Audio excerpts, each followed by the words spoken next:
Bonjour tout le monde, bienvenue à cette nouvelle rencontre FSE et aujourd'hui j'ai le grand bonheur de vous présenter Stéphanie Laprise. Salut Stéphanie. Salut, ça va? Ben oui, ça va super bien. Good. Stéphanie, en fait, je vais vous la présenter aujourd'hui parce elle va être ma nouvelle co-animatrice pour les groupes de soutien en ligne FSE, donc pour les femmes par circonstances de la vie qui sont sans enfants et qui vivent un deuil de la maternité.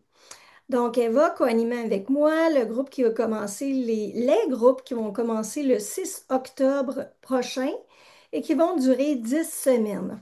Donc, Stéphanie et moi, on a pensé avoir cette discussion pour que vous puissiez la connaître davantage, en apprendre premièrement plus sur son histoire de FSE, de femmes sans enfants, parce qu'évidemment, Stéphanie, elle est sans enfants.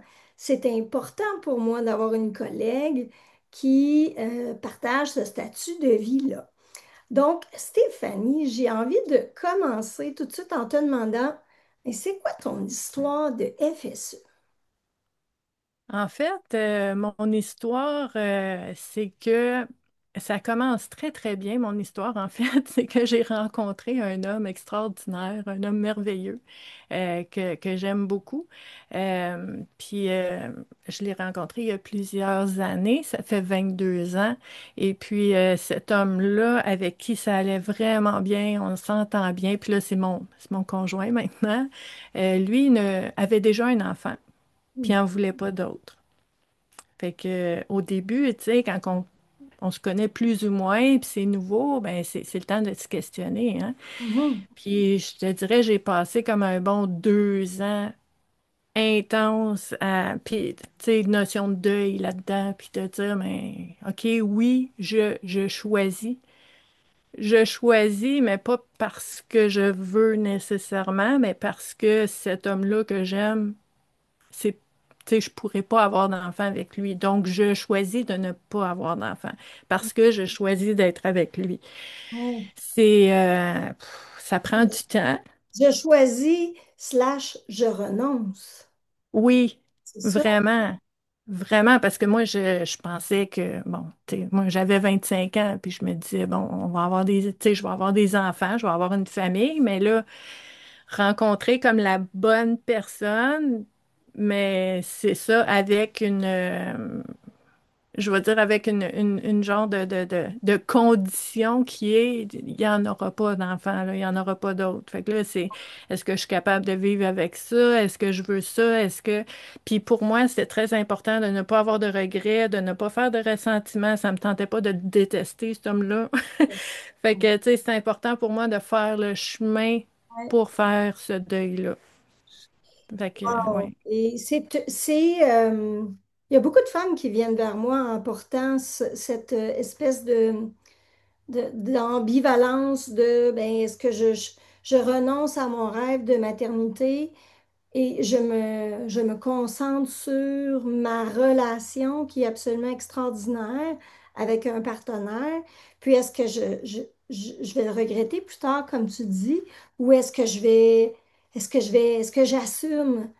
Ouais. Puis toi, est-ce que tu es en mesure, tu sais, sans aller dans tous les détails, mais tu es en paix avec ta décision d'avoir renoncé à être une maman biologique? Je te dirais, là, on est 22 ans plus tard. Mhm. Et je peux dire que aujourd'hui et depuis quand même plusieurs années, là, j'adore ma vie, là. J'aime ma vie. On s'est construit une vie tu sais, qu'on aime beaucoup. Je suis épanouie. J'ai des projets qui me sortent par les oreilles. J'ai beaucoup tu sais, d'enthousiasme. J'ai pas de regrets. J'ai pas de ressentiment. On s'est construit quelque chose de vraiment beau ensemble. Donc, je regrette pas. Mais, tu sais, il y a 22 ans, je pouvais pas savoir. C'est un gamble, là. C'est Oui, comme, on ben va oui, espérer que ça marche parce que je fais ce choix-là, tu sais. c'est vrai. Fait que Ouais. ça t'a demandé une espèce d'acceptation slash tolérance au risque, hein, parce que c'est une prise de risque. Absolument, parce qu'on ne sait jamais l'avenir, là. Puis, tu sais, moi, je trouve ça important le plus possible d'essayer de ne pas avoir de regrets. Oui. Donc, c'est ça, c'est un risque, mais il faut assumer aussi, là. Hey, merci de partager Ouais. ton histoire. C'est vraiment super riche. Je suis sûre que ça va Mhm. rejoindre aussi des femmes qui vont écouter cette Mhm. rencontre ensemble, qu'on a ensemble aujourd'hui. Oui, ben, ça me fait plaisir. Puis, je sais aussi que cet entretien-là, on va le partager aussi à ma gang. Avec Wouhou! la communauté Vivre à coup de cœur, puis ça me tente de te relancer la question. Comment toi, Catherine et Emmanuel, ton histoire de femme sans enfant, c'est quoi? Avec plaisir. Ben, mon histoire est assez particulière, un peu en dehors de la norme, parce qu'à 14 ans, moi, j'avais pas de règles. Et puis, je suis allée consulter et après de multiples examens, on m'a appris que je n'avais pas d'ovule. Donc, c'est comme si je vivais une ménopause, mais avant ma puberté. Donc, c'est un diagnostic ça a été très bouleversant pour moi parce que moi, j'ai toujours voulu des enfants, j'avais une aisance, j'étais naturelle avec les enfants. Pour moi, c'était clair que j'en aurais. Et à ce moment-là, au moment du diagnostic, c'était tellement euh, fulgurant, comme je pourrais dire, que j'étais pas en mesure de faire face à tout ce qui venait avec ça. Donc, j'ai refoulé par mécanisme de survie. Et puis, vers l'âge de 35 ans, je débutais ma carrière. Ben, je suis enseignante aussi. Puis là, je vivais de plus en plus de déclencheurs dans mon milieu de travail. J'étais en contact avec beaucoup de femmes mères, beaucoup de parents, évidemment. Et là, ma souffrance est devenue insurmontable, là. Elle m'envahissait quotidiennement.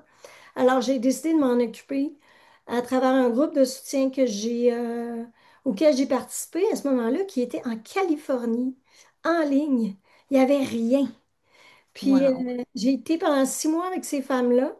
Et quand le groupe s'est terminé, je me suis dit, hey, je peux pas croire que je vais me retrouver toute seule encore à porter ça comme quelque chose de honteux, de tabou. Puis, j'avais un grand besoin de communiquer aussi. Et à ce moment-là, c'était 2012, il n'y avait pratiquement rien sur le web. Donc, en français, il y avait Joe Diday qui commençait en anglais au Royaume-Uni. Puis, j'ai décidé de créer mon site parce que mon objectif, c'est de rencontrer en personne d'autres femmes comme moi, puis d'aider les femmes sans enfants à sortir de l'invisibilité sociale. Donc, c'est parti d'un besoin que j'ai ressenti à l'intérieur de moi. Puis, j'ai toujours eu la fibre altruiste, un désir d'aider. À travers moi, ma recherche, un désir de rejoindre d'autres femmes qui étaient aussi dans une recherche similaire à la mienne.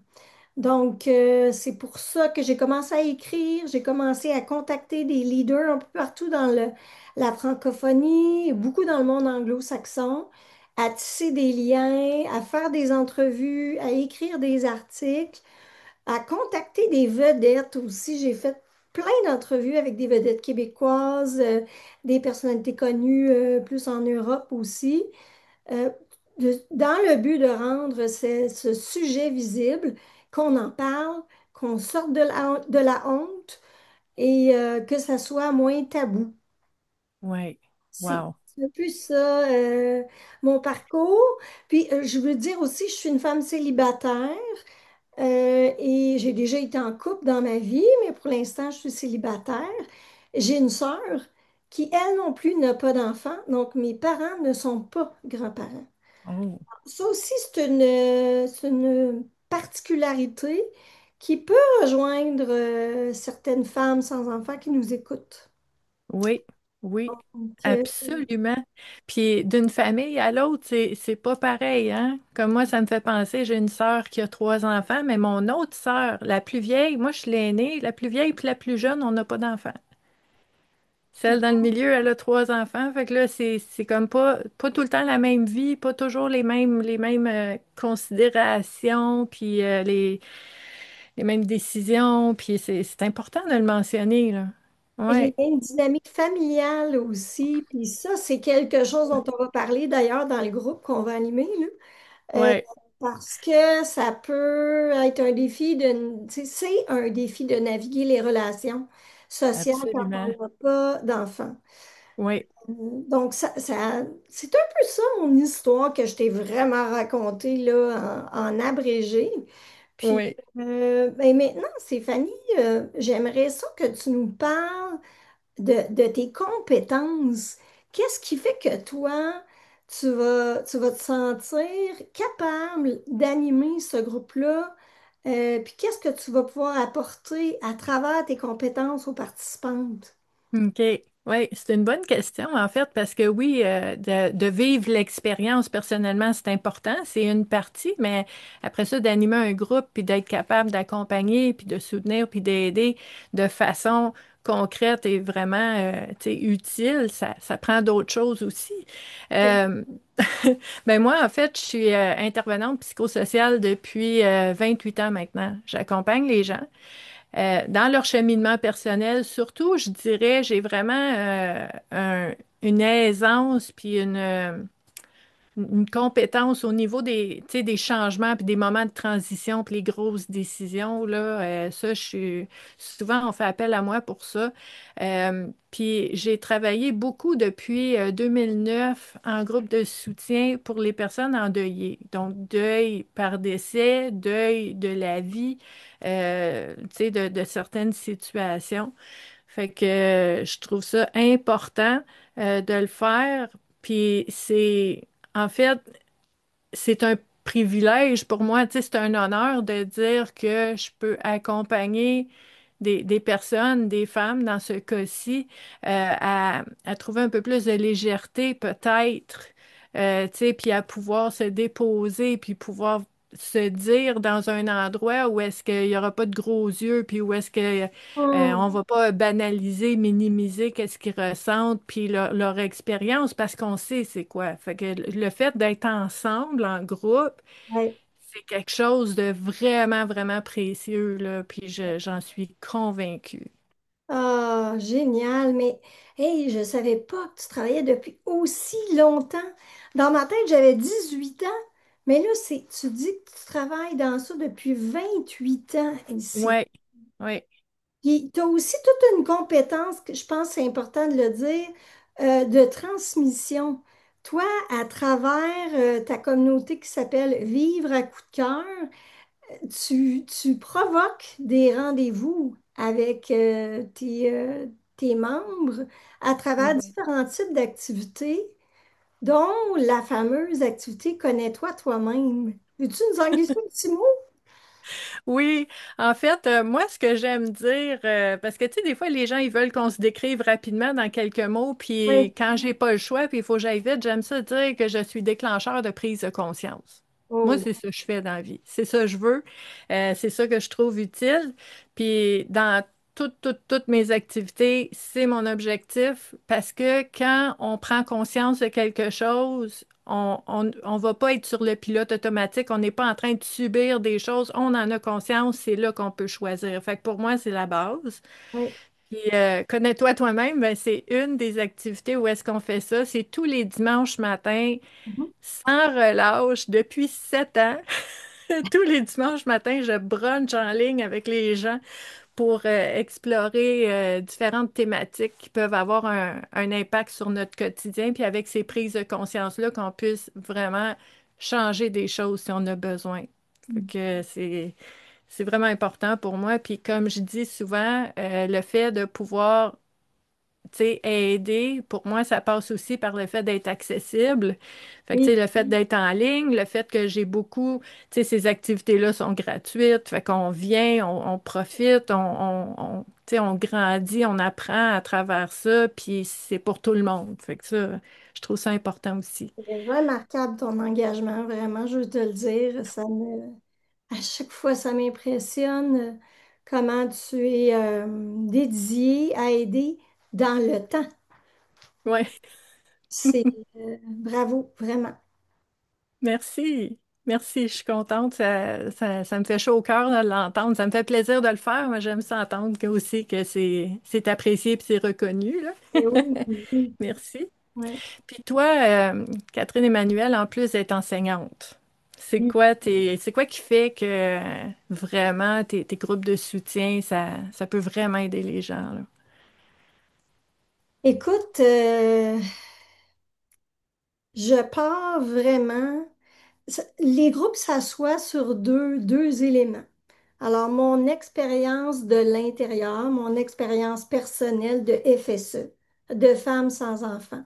Le fait que je me suis mis les deux pieds dans le deuil, que j'ai marché la route pour arriver à le vivre, à accepter que je ne serais pas une mère, à faire la paix avec ça.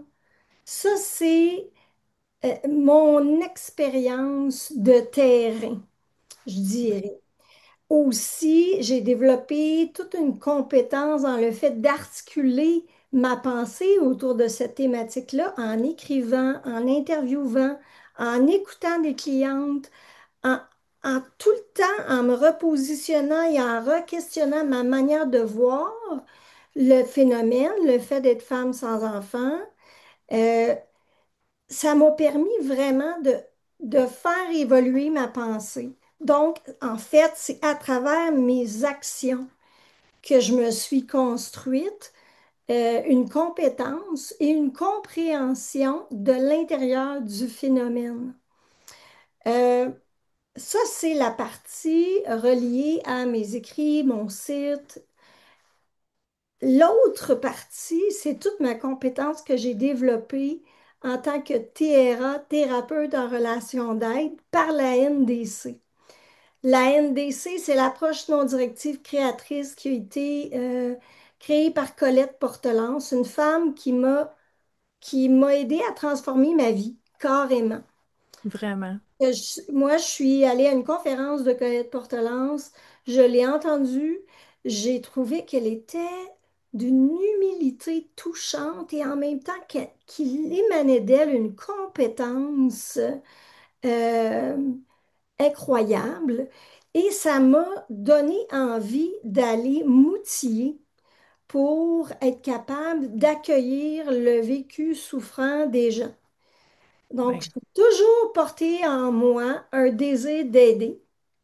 Puis c'est à travers cette approche humaniste qui est vraiment centrée sur créer la relation avec la personne, les personnes que j'aide. Et c'est à travers cette relation de confiance basée sur une écoute véritable et une empathie pour le vécu de l'autre que les personnes peuvent se transformer et surtout arriver à retrouver le pouvoir sur leur vie. C'est ça mon but, moi.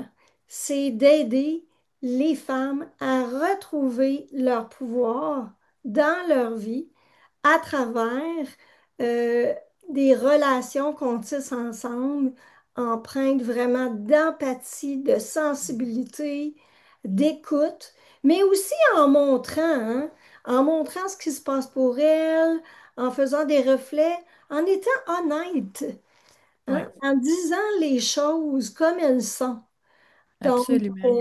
c'est un peu ça ma compétence, mes compétences.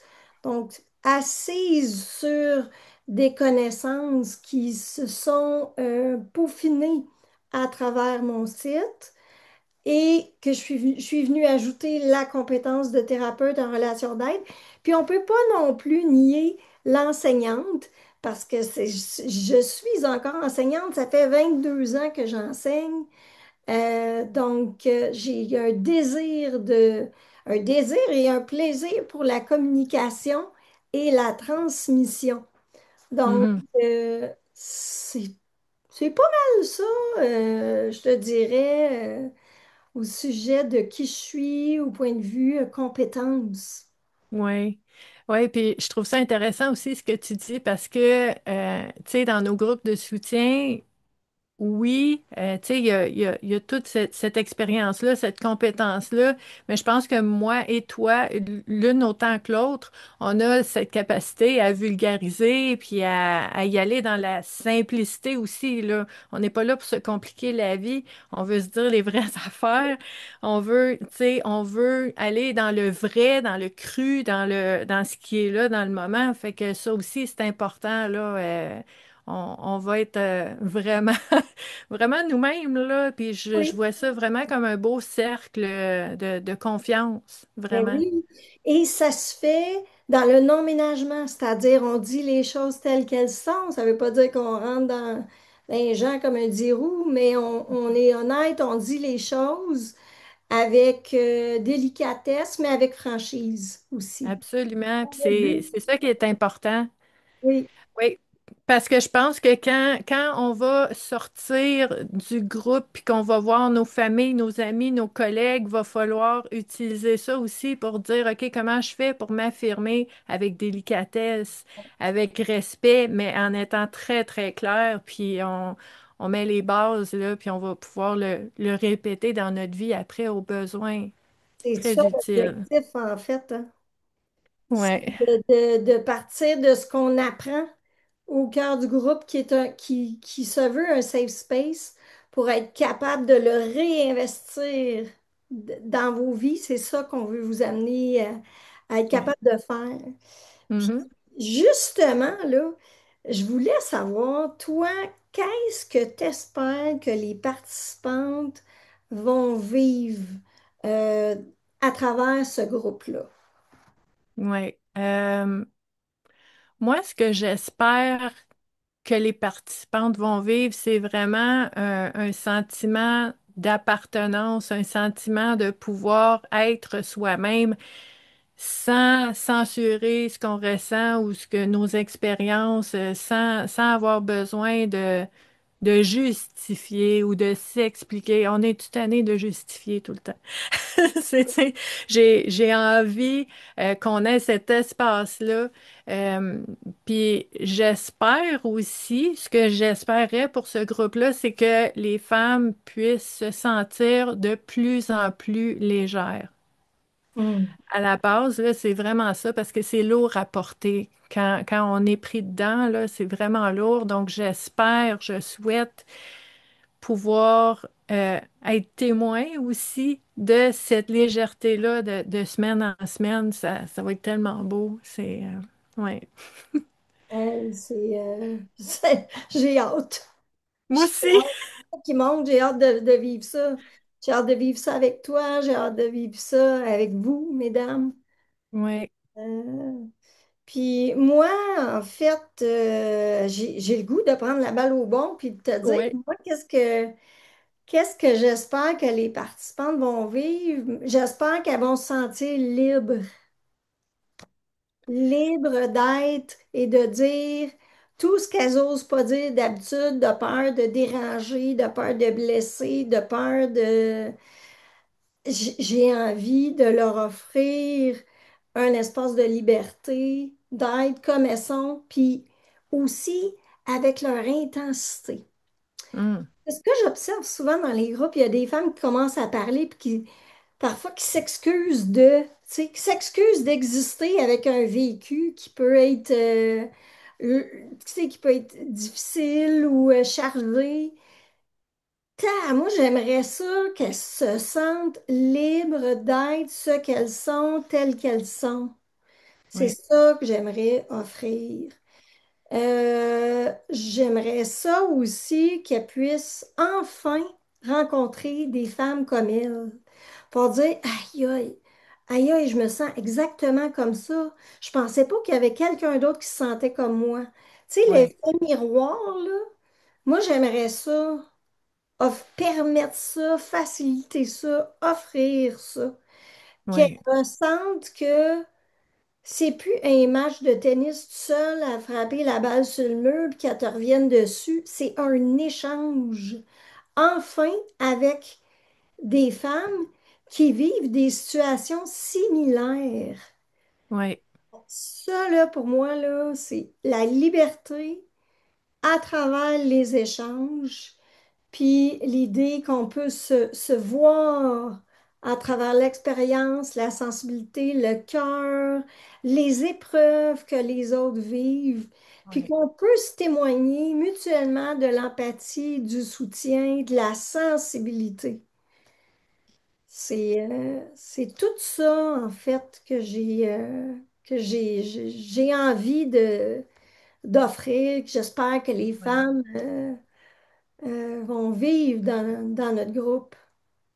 Oui, puis c'est important qu'on en parle, je pense, parce que je sais pas si t'es comme ça, toi, mais moi, chaque activité que je fais, je l'infuse de ces intentions-là, puis tu sais, je veux que ça paraisse, puis qu'on le ressente, puis que c'est ça l'intention. Fait que c'est important de savoir que c'est ça qu'on prépare comme petit nid douillet, là, pour notre safe space, notre espace pour pouvoir vraiment se Ouais. déposer pendant 10 semaines. Ben c'est comme ça qu'on le prépare, c'est ça qu'on veut, là, vraiment.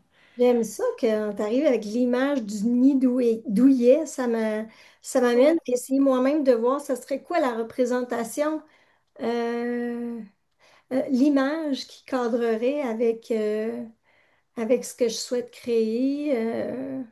Je vais y réfléchir le temps qu'on continue à discuter. Ben Mais oui. j'aime bien quand on fonctionne en image. Je trouve que c'est vraiment intéressant. Donc, toi, tu Mhm. parles d'un nid douillet. Ouais, oui. Ben, moi, je parle toujours en images, là. J'aime beaucoup le symbolisme. J'utilise ça beaucoup avec les gens en accompagnement aussi. Tu sais, trouver des images qui nous parlent, puis transformer l'image vers ce qu'on aimerait vivre, puis tout ça. Fait que je suis contente que l'image te parle. Ouais, je viens de la trouver, mon image. Moi, ce serait l'image d'une femme assise dans la nature. Et en fait, moi, l'image de la nature me vient parce que dans la nature, c'est pas parfait. C'est Mm. pas rectiligne, c'est plein de diversité, c'est plein d'imperfections, c'est pluriel, c'est plein de plantes différentes, d'arbres. Puis ça change d'une journée à l'autre avec le climat qui y règne. Donc, une espèce de lieu paisible où toute la diversité d'expériences de femmes est accueillie. Oui, Donc, moi, c'est l'image que je dépose ici. c'est Euh, très beau. ouais. Ouais, ouais, c'est très, très, très beau. Belle image. Hey, les amis, on arrive proche de la fin de notre moment ensemble aujourd'hui. Oui. Mhm. Ça passe vite, c'est fou. Oui, c'est vrai. Puis toi, ça serait quoi, tu sais, ton mot de la fin de cette rencontre? Qu'est-ce que tu aimerais offrir, hein, ultimement, là, à ces femmes-là? Pourquoi, là? C'est... En fait, en fait, je te dirais, pour revenir au début, vraiment, quand tu m'as contacté, puis tu m'as parlé de co-animer avec toi, euh, tout de suite, dans ma tête, j'ai reculé de 22 ans. Zoup, ça a rewindé, là. Puis je me suis dit, hey, que j'aurais aimé ça, avoir ça quand j'avais 25 ans. Tu sais, ça m'aurait aidé, là. Hey, j'en ai arraché, puis c'était dur, puis j'étais Mhm. toute seule avec ça. Puis les gens, tu sais, il y en a qui comprenaient pas, puis qui étaient durs un peu, puis des jugements, mais il y en a d'autres qui voulaient comprendre, puis qui voulaient être gentils, mais qui comprenaient pas non plus vraiment, tu sais. Fait que il y a comme un isolement, puis un sentiment de tu sais, c'est une montagne, c'est une grosse épreuve, c'est une grosse décision, puis je suis toute seule, tu sais. Fait que pour moi, mon mot de la fin, c'est vraiment ça, c'est de dire, personnellement, j'aurais aimé avoir accès à un groupe comme ça, tu sais, il y a 22 ans. Euh, Puis je suis contente qu'on puisse l'offrir aux femmes aujourd'hui, maintenant, pour ne pas qu'elles soient seules. Tu Ben sais, c'est oui. ça, moi, là. Je rejoins tellement dans ton mot de la fin parce que moi, j'ai créé ce que j'ai créé parce que moi, ça a toujours été, il n'est pas question qu'une femme souffre autant que moi, j'ai souffert. Fait que je vais mettre en place des groupes, un accompagnement individuel, Je vais partager des articles. Je vais tout mettre en place pour qu'elle vive ça d'une manière moins tortueuse que moi je l'ai vécu. Et Oui. surtout, le mot qui se rejoint entre nous deux, tu sais, c'est éviter aux femmes de se sentir seules et Oui. d'être seules concrètement au cœur de ce deuil-là. Donc, on partage vraiment cet objectif commun. Oui. Ah C'est oui, puis je pense que c'est ça qui fait la puissance du groupe. Puis c'est vraiment, en tout cas pour celles qui veulent, tu sais, en savoir plus, les deux, là, on peut répondre aux oui, questions, on peut, absolument. ouais. Donc, Stéphanie Laprise, je suis super contente de que tu sois maintenant en contact avec ma communauté Femmes sans enfants. Oui, On peut te retrouver sur Vivre à coup de cœur. Puis, ouais, nous deux, on va se retrouver le 6 octobre pour animer nos deux beaux groupes. Puis, on est en train de procéder aux inscriptions. Donc, si vous voulez des détails, écrivez-nous par courriel, c'est l'idéal. Donc, sur femmesansenfants.com ou sur Vivre à coup de cœur. ouais, Vous nous écrivez, puis on vous envoie tous les détails, détails autant techniques que les thématiques qui vont être abordées, parce qu'à chaque semaine, durant 10 semaines, on va aborder une thématique différente en lien avec le deuil de la maternité. oui. Puis ça va être vraiment un beau moment, puis j'ai très, très, très hâte. C'est la même chose pour moi. Donc, sur ce, ben, je te dis à très bientôt. Puis, Oui, merci à vous, mesdames, de nous avoir écoutés aujourd'hui. oui, merci. À bientôt.